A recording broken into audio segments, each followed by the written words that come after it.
"If you don't like living with us, you can leave." My sister said it standing in my living room, holding my champagne, surrounded by strangers spilling drinks on my floor. The laughter that followed didn't sound like family. It sounded like victory. I looked at her then, at the house I'd built with my own 2 hands. Every wall, every detail stolen by people who called it home. I didn't argue. I didn't scream. I just smiled. Because when they left that night, they had no idea they'd already handed me the one thing I needed most proof. Stay with me because what happened next will make you question what family really means. I had just finished furnishing the apartment 2 weeks before that night. 3 bedrooms, floor-to-ceiling windows, light oak floors that caught the sun like honey. It was the first space that was fully mine, no roommates, no compromises, no one telling me to tone it down. I'd designed every inch myself, matte fixtures, soft lighting walls the color of sand. It looked exactly like the life I'd worked a decade to build, quiet, steady, earned. When my sister Sabrina called, I was sketching a client's kitchen remodel. Her voice was sweet, too sweet.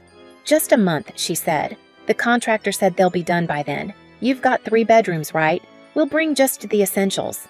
I should have known better. Sabrina's essentials had always come in moving trucks. Growing up, she was the favorite, the one our parents rescued every time she blew something up: credit cards, jobs, relationships. I was the one who cleaned the mess. The last time I lent her money, she bought handbags and told me it was retail therapy. Still, guilt is a strong chain. I said yes. 2 days later, I stood at my window and watched a U-Haul back into the driveway. My heart sank. The doors rolled open to mountains of boxes, toys, plastic bins, even a treadmill. Ethan, her husband, stepped out grinning, holding a game console like it was treasure. Sabrina waved from the passenger seat, her sunglasses catching the light. Surprised, she chirped when they came upstairs. "It's not as much as it looks." By the time the movers left, my minimalist living room looked like a yard sale exploded. She pointed casually. "We'll take the guest room. The kids can have yours. You can use your office for now, right?" I stared at her words, frozen somewhere behind my teeth. Then I nodded because fighting with Sabrina was like shouting into wind, loud, exhausting, and useless. The first week was chaos disguised as family life. Toys on the stairs, crumbs in the couch, crayons on my design drafts. Every morning started with cartoons blaring and ended with dishes stacked like architecture projects gone wrong. Sabrina worked part-time, which really meant brunches and shopping. Ethan took calls in his underwear from my office chair, yelling at some poor coworker about deadlines while drinking my imported coffee. At night, I'd sit on the tiny cot I'd moved into my studio, the same place I once called my sanctuary. The hum of the refrigerator was the only steady sound left. My own home had become a waiting room I was paying for. One evening I came back from a client meeting to find peanut butter smeared on my white marble counter. Sabrina was painting her nails, scrolling through her phone. "The kids got hungry," she said without looking up. I cleaned in silence, each wipe heavier than the last. When Mom called later, her tone was sharp. "Sabrina says you've been distant. You can't make your sister feel unwelcome. She has enough stress." I almost laughed. Instead, I said, "Sure, Mom. I'll try harder." That night, I lay awake staring at the ceiling, counting the faint cracks in the plaster the same way I used to count seconds during our childhood fights. Back then, she'd steal my things and Mom would shrug. Now, she was stealing my peace, and everyone still pretended it was fine. I told myself it was temporary, 30 days, maybe 35. I repeated it like a prayer. But deep down, a quieter voice whispered the truth: Sabrina never leaves until someone makes her. And this time, that someone was going to be me. The first real crack appeared on a Tuesday morning. I walked into my kitchen half awake, holding my mug, and nearly slipped on a puddle of orange juice. The kids were chasing each other barefoot, knocking over chairs, screaming like it was a playground. My once quiet penthouse now sounded like a daycare with no supervision. "Where's your mom?" I asked. "She went out," the older one said, not even looking up. "Out, it's 8 a.m. He shrugged. "She said you'd make breakfast."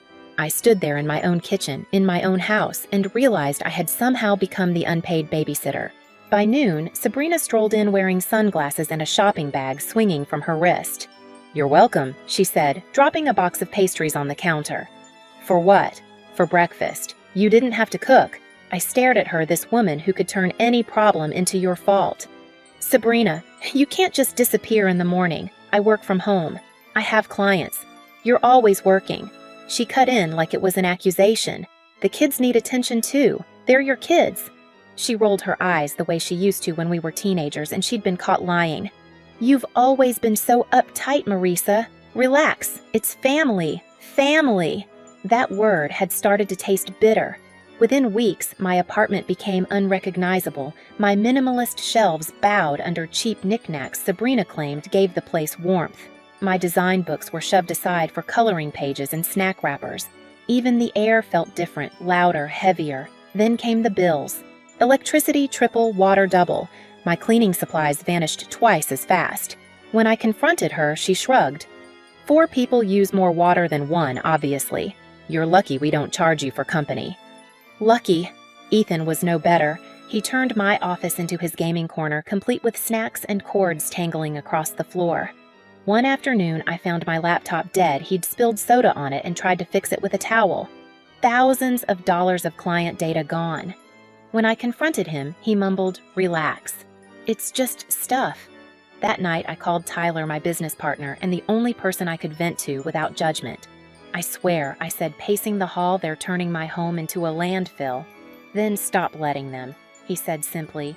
"It's not that easy. They're family. Mom already thinks I'm selfish." "Marisa," he sighed, "you design spaces for people to breathe. You deserve to breathe in your own house." I knew he was right, but guilt still chained me. Things escalated fast. Sabrina started inviting friends over. Just coffee, she said, but every coffee ended with laughter, crumbs, wine stains, and toys everywhere. One Saturday, I came home from a client site and found 8 people sprawled on my couch watching cartoons and drinking beer. "Marisa," she called. "We're having a little get-together. A little." My fridge was empty. My backyard smelled like barbecue smoke. That night, after everyone left, I picked up trash until midnight. Beer bottles clinked against the bin like applause for my stupidity. When Mom showed up the next morning carrying a casserole and that look that meant lecture incoming, she said, "You're being too harsh. Your sister just wants her kids to feel normal." "Normal?" I laughed. "They broke my vase, ruined my laptop, and ate through a week of groceries." Mom frowned. "It's just things, Marisa. Don't be materialistic." Materialistic. I'd built my life from nothing, brick by brick, design by design, and they called it materialism. That night, I sat by the window watching the city lights. My reflection stared back, tired, angry, small.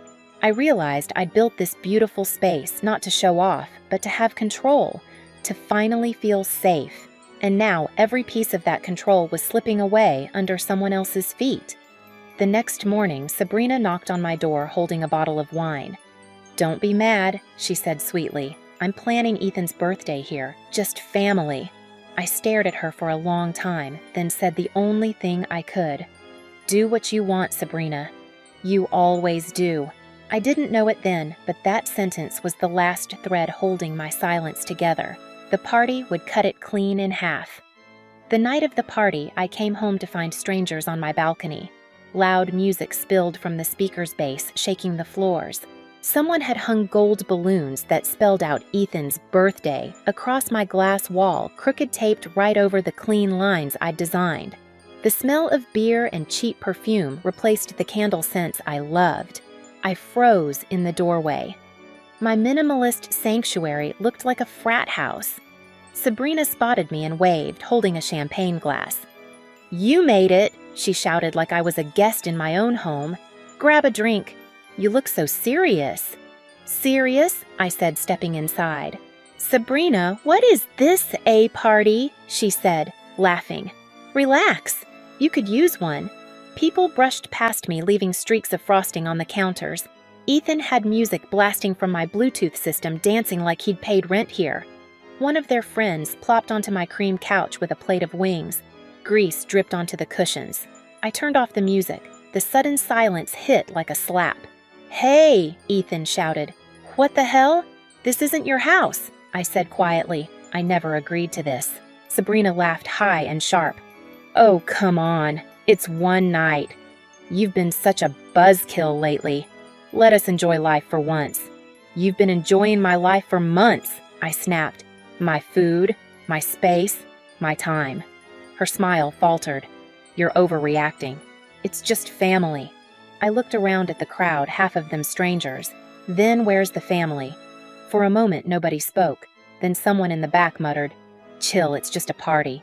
Laughter rippled again. I wanted to scream.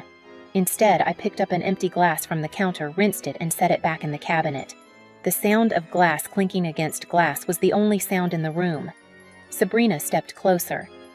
You really can't stand to see anyone happy, can you? Happy, I said. You call this happy? She smirked. If you don't like living with us, you can leave. The words sliced through the air. Someone laughed. Someone else said, ouch. My vision tunneled. I didn't yell. I didn't cry. I looked at her, the same sister who used to steal my clothes, my money, my peace. And I finally understood she hadn't changed. She'd just grown louder. So I left.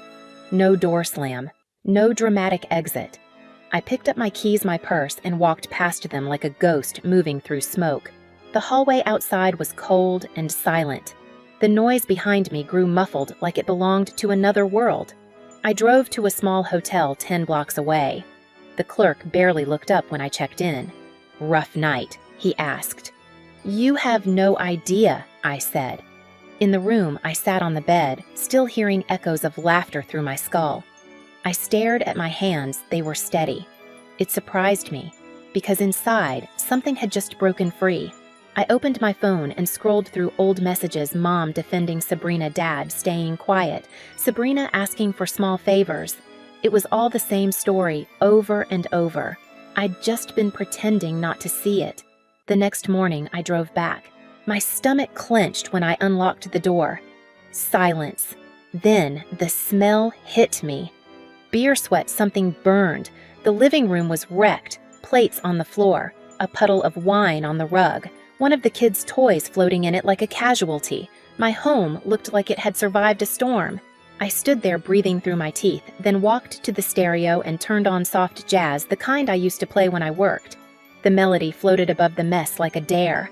I rolled up my sleeves. Every plate I stacked, every can I tossed, every box I filled with their belongings was a heartbeat steady and controlled. The anger wasn't loud anymore. It was surgical, precise. By the time I finished 4 suitcases and 3 boxes sat neatly by the door, I looked at them at the empty rooms and whispered to the air. You said if I don't like it, I can leave. I did. Now it's your turn. And for the first time in months, my house exhaled. By noon, I'd packed everything that didn't belong, every toy, every shoe, every thread that screamed of invasion. My place was still messy, but at least it was mine again. The soft hum of the air vent sounded like peace, trying to find its way back home. Then I heard keys at the door. Sabrina walked in first, holding a grocery bag, sunglasses still on, like she didn't expect to find anything wrong. Ethan followed, dragging the kids. He froze when he saw the luggage stacked by the door. What are you doing? Sabrina asked, her voice already cracking around the edges. Packing, I said. You can't kick us out. I turned calm, but steady. You told me to leave my own house, remember? Her face flushed red. I was joking. No, I said quietly. You were testing how far you could go. Congratulations, you found the line. The kids looked confused, shifting from foot to foot. I felt a pang of guilt for them, but not enough to stop. You're unbelievable, she hissed. You think you're better than everyone because you have a nice apartment and a business. You've always thought that. I smiled just enough to unnerve her. You think I'm better than you. That's the real problem. Before she could answer, my phone buzzed. A notification from the building manager. Noise complaint investigation complete. Violation confirmed. I'd filed it the night before. Attached was a fine with Sabrina and Ethan's names on it. Oh, and this, I said, scrolling. Mrs. Langford from next door sent me the footage from last night. All the noise, the mess, the words you said. Her jaw went slack. Don't worry, I continued. I only sent it to Mom and Dad, along with the bills for the last 3 months. You're sick, she whispered. No, I said. I'm done. Ethan finally spoke, voice low. Where are we supposed to go? I already found you a rental. 2 bedrooms close to the kids' school. First month's paid. I held out the folder. After that, you're on your own. They just stared at me. Sabrina furious, Ethan humiliated. When my parents called that night, I didn't answer. I let the voicemail play while I folded laundry in the living room. Mom's voice cracked with anger. You can't throw your sister out like that. I muted the phone and turned up the jazz. For the next few days, the silence was beautiful. The air was lighter. I could hear the city again instead of their noise. I went back to work, catching up on projects I'd almost lost. Tyler dropped by one evening with takeout and 2 bottles of wine. Looks different, he said, glancing around. It finally looks like me again. He nodded, then smiled softly. You look different too. I laughed. Maybe Peace has good lighting. 2 days later, I came home from a client meeting to find the apartment empty. Their luggage gone. No note, no goodbye. Just an open window letting in a faint breeze that smelled like rain. I sat on the couch and breathed. For the first time in months, the quiet didn't feel lonely. It felt earned. Weeks passed. Mom didn't call. Dad sent one text, you could have handled it better. I didn't reply. But time did. What time always does. It softened the noise. A month later, I opened my email to find a message from my landlord. All outstanding bills have been paid. No signature. Just a receipt. Maybe guilt, maybe pride. I didn't need to know. One evening, as the sun slipped between the towers, I stood by the window glass of wine in hand and looked at my reflection. The woman staring back wasn't the same one who used to apologize for taking up space. I whispered to her, "You did it. You took it back." A week later, Mom showed up at my door with a pie. She looked older, softer, tired in a way I recognized. "We were wrong," she said quietly. "Sabrina's with us now. It's chaos. I'm sorry we didn't listen." I nodded, not angry anymore. "Just done. You raised me to take care of family," I said. "You forgot to teach her the same." We sat for a while eating pie in silence. When she left, she hugged me longer than she ever had before. After she was gone, I turned off the lights, opened the balcony doors, and let the city sounds drift in. The air smelled like freedom. Sometimes peace doesn't arrive with applause. It arrives in the sound of your own breathing, steady and unshaken, in a home that finally feels like yours again. If you've ever had to draw that line with your own family, you know how heavy it feels until you realize it's the only thing keeping you standing. And if this story hits somewhere close to home, stay a while. There's more where this came from. If you've ever had to stand up to family, tell me your story in the comments. You're not alone, and you're not wrong for choosing peace over chaos. Hit subscribe for more true stories like this one, because sometimes the quietest revenge is finally getting your life back.